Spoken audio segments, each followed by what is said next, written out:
Welcome to the Genius Factory. Enjoy the video. In this video, I will explain how to use the sliding window technique. This powerful algorithmic approach helps optimize problems involving arrays or strings by efficiently processing subsections. Instead of reevaluating entire segments, you'll learn to maintain a dynamic window that slides across your data.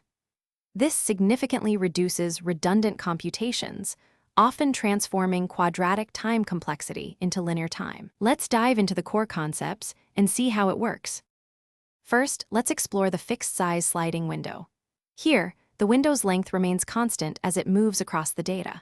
You'll start by computing the desired property, like a sum or average, for the very first window.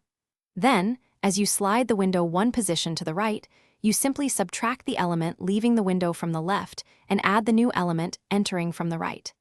This clever trick avoids recalculating the entire window's property each time.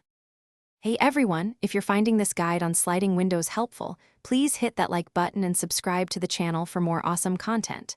And on another note, why not upgrade your clean game with the Shark AI Ultra Robot Vacuum?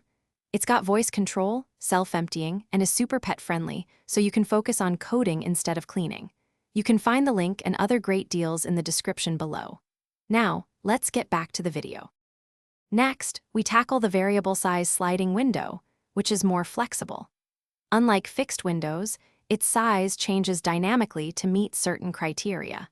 You'll typically expand the window by moving the right pointer forward until a specific condition is satisfied.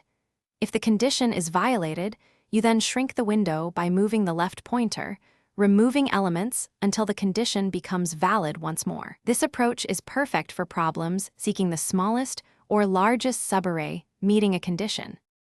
The sliding window technique is incredibly versatile and applicable to many problems.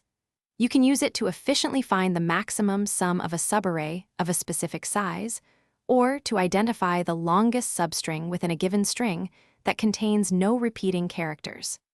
It's also invaluable for problems like finding the minimum window substring that includes all characters from a target set. Mastering this technique opens doors to solving complex problems with optimal performance.